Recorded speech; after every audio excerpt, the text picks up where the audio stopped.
ఓం శ్రీ గురుభ్యో నమః. శ్రీ మహాగణాధిపతయ నమః. శ్రీమాత్రే నమః. మనకి ప్రతి నెల ఒక పూర్ణిమ ఉంటుంది. ఆ పూర్ణిమల్లో 4ంటికి చాలా ప్రాధాన్యం ఉంది అని చెప్తారు. అకామావై అని అంటే అంటే ఇక్కడ కార్తీకం. కార్తీక మాసంలో వచ్చేటటువంటి పూర్ణిమకి చాలా చాలా ప్రాధాన్యం ఉంది. ఇది ఎప్పుడు వస్తుంది? ఈ కార్తీక మాసంలో వచ్చే పూర్ణిమ అంటే శరదృతువులో వస్తుంది. శరదృతువులో మిగిలినటువంటి అన్ని ఋతువుల్లో కన్నా వెన్నెల చిక్కగా ఉంటుంది, ఆహ్లాదకరంగా ఉంటుంది, ఎంతో ఉల్లాసాన్ని కలిగిస్తుంది. అటువంటి శరదృతువులో వచ్చే 2 పూర్ణిమల్లో ఒకటి ఆశ్వయుజ పూర్ణిమ, రెండవది కార్తీక పూర్ణిమ. ఈ కార్తీక పూర్ణిమకి చాలా ప్రాధాన్యం ఎందుకుంది అంటే శ్రీకృష్ణుడు రాసలీలని రచించినటువంటిది ఈ కార్తీక పూర్ణిమ నాడే అని పెద్దలు చెప్తారు. ఆయన శరదృతువులో వెన్నెల్లో అంటే ఆ శరదృతువులో ఉన్నటువంటిది ఈ కార్తీక మాసంలో ఉన్నటువంటి వెన్నెలే. ఈ వెన్నెల్లో కృష్ణుడు ఎందుకు ప్రత్యేకంగా ఈ రాస నృత్యాన్ని గోపికలందరి చేత చేయించటం జరిగింది అంటే కార్తీక పూర్ణిమకు ఉన్నటువంటి ప్రాధాన్యాన్ని చెప్పుకోవాలి. ఇందాక అకామావై అన్న దాంట్లో అంటే కార్తీక మాసం అన్నామే. కార్తీక మాసం ఎప్పుడు చెప్తారు అంటే పూర్ణిమ నాడు చంద్రుడి దగ్గర ఏ నక్షత్రం ఉంటే ఆ నెలంతా ఆ నక్షత్రానికి సంబంధించిన పేరుతో వ్యవహరించబడుతుంది. పూర్ణిమ నాడు కృత్తికా నక్షత్రాలు పూర్ణిమకి చంద్రుడికి దగ్గరుంటాయి. అందువల్ల ఆ పూర్ణిమకు అటు ఉండే 15 రోజులు, ఇటు ఉండే 15 రోజులు, ఒకటి 14 అవ్వచ్చు.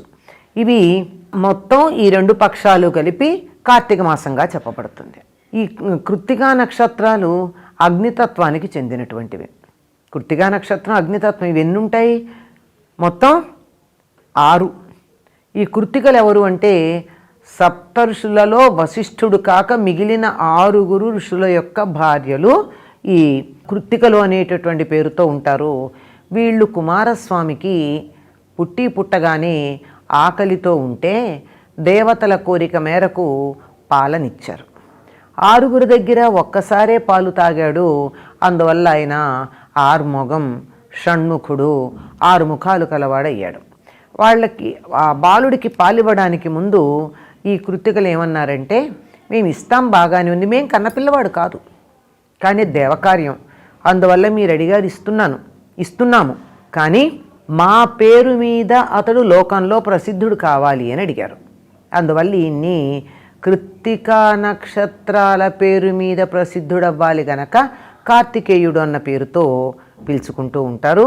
అందుకని ఈ మాసం మొత్తం అటు కుమారస్వామికి, ఇటు శివుడికి, అటు విష్ణువుకి కూడా చాలా ప్రీతిపాత్రమైనటువంటిది.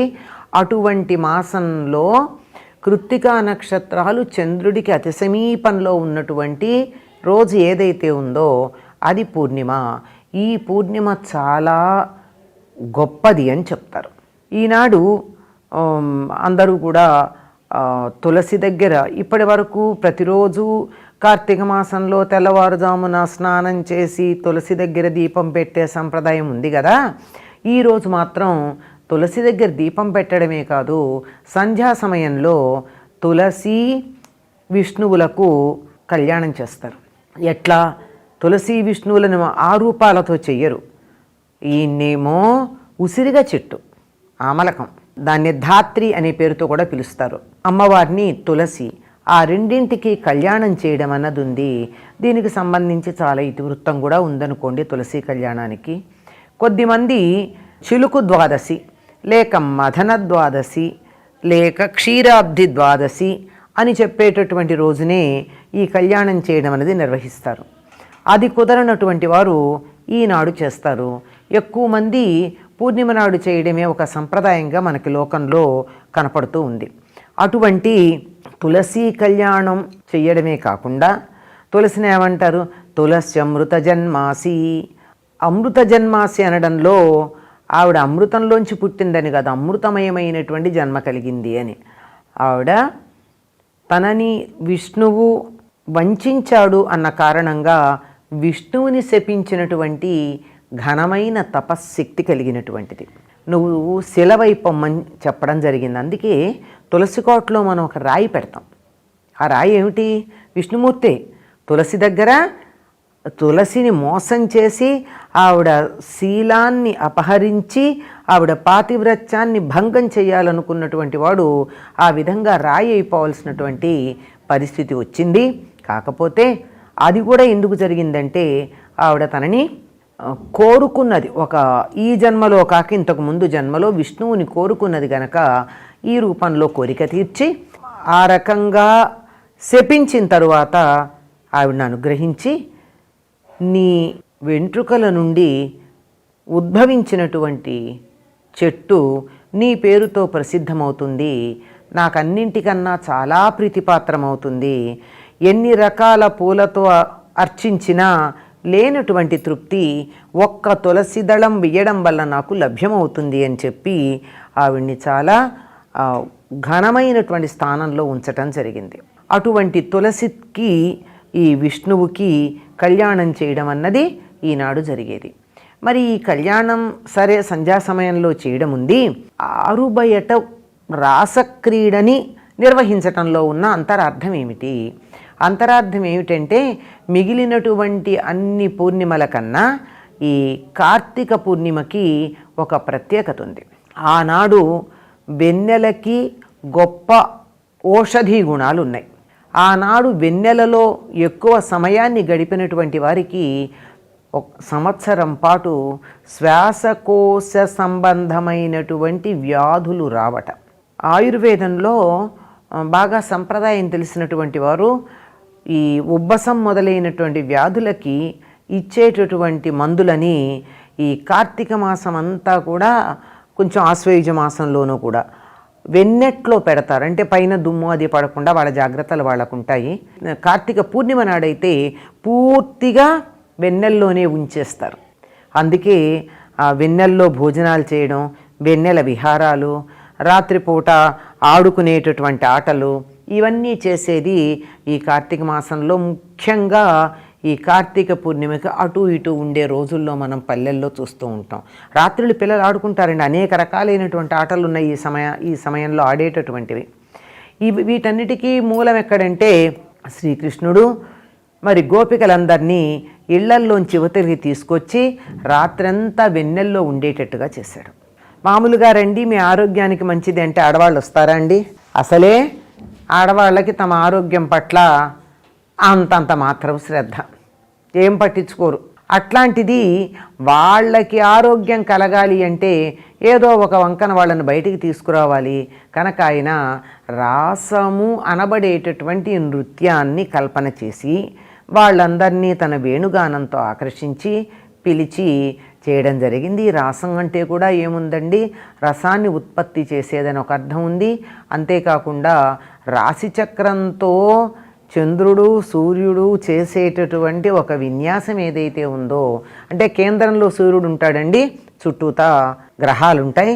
ఈ గ్రహాలు ఆ సూర్యుడు చుట్టూతా తిరుగుతూ ఉండేటటువంటి ఒక క్రమం ఏదైతే ఉందో అదంతా మనకి రాసంలో కనపడుతూ ఉంటుంది. ఇదంతా కూడా దానికి సంబంధించినటువంటిది. ఈవిడ పేరు రాధాదేవి ప్రధానం ఆ రాసంలో. రాధ ఎవరు అంటే కీర్తిద అనబడేటటువంటి ఆవిడ యొక్క కుమార్తె. వృషభానుడు కీర్తిద. వృషభానుడు అంటే వృషభ రాశిలో ఉన్నటువంటి సూర్యుడు. అంటే సూర్యుడు వృషభ రాశిలో ఉండగా కృత్తికా నక్షత్రం, కీర్తిద అంటే కృత్తికే, ఆ కృత్తికా నక్షత్రం, వీటి యొక్క కలయిక వల్ల ఏర్పడినటువంటిది రాధ. ఈ రాధ అంటే దీన్ని విశాఖ నక్షత్రం అంటారు. ఈ విశాఖ తర్వాత ఉండే నక్షత్రం పేరు అనురాధ, అంటే రాధ తర్వాత వచ్చేది. వీటి యొక్క కలయిక, వీటిలో ఉండేటటువంటి విశేషం, వీటన్నింటినీ క్రోడీకరించి మనకి ఈ రాసంగా కనపడుతుంది. ఇది కార్తీక పూర్ణిమ నాడు జరిగేటటువంటి ఒక గొప్ప విశేషం. జగన్మాత అమ్మవారిని కూడా ఏమంటారు, పరిణత శరచంద్రవదన అని ఆవిడ్ని మనం కీర్తిస్తూ ఉంటాం. అంటే పరిపూర్ణంగా పండినటువంటి శరదృతువులో ఉండే చంద్రుడిలాగా ఉన్న ముఖము కలిగినటువంటిది అని. దేనికి మళ్ళీ ప్రత్యేకంగా దీని గురించి చెప్తారు అంటే, ఈ సమయంలో ఉండేటటువంటి చంద్రుడు పూర్తిగా హార్వెస్ట్ మూన్ అని చెప్తారండి ఆంగ్లంలో. అంటే పంటలు ఇంటికి వచ్చి పరిపూర్ణంగా సమస్తాన్ని పుష్టిని ఇవ్వగలిగేటటువంటి సమయంలో ఉన్న చంద్రుడుగా చెప్పడం జరుగుతూ ఉంటుంది. అటువంటి ప్రత్యేకతలు కలిగిన ఈ కార్తీక పూర్ణిమ నాడు మామూలుగా కార్తీక మాసం అంతా కూడా దీపాలు పెట్టుకుంటాం. ఈనాడు ప్రత్యేకంగా దీపాలు అత్యధికంగా పెట్టడం జరుగుతుంది. తులసి దగ్గర ద్వాదశి నాడు, ఆ తరువాత ఈ కార్తీక పూర్ణిమ నాడు ఎక్కువ సంఖ్యలో దీపాలు పెడతాం. ఆకాశ దీపం పెట్టడం కూడా సంప్రదాయం. మిగిలిన రోజుల్లో పెట్టినా పెట్టకపోయినా ఆకాశ దీపం వాళ్ళు పెడతారు. అరుణాచలంలో ఈనాడు ప్రత్యేకంగా కొండ మీద ప్రత్యేకమైనటువంటి అరుణ జ్యోతి వెలగడం కూడా చూస్తూ ఉంటాం. ఇలాంటి అనేకమైన ప్రత్యేకతలు కలిగినటువంటిది కార్తీక పూర్ణిమ. ఆనాడు కొంతవరకైనా ఆ శక్తిని మనం పొందే ప్రయత్నం చేద్దాం. స్వస్తి.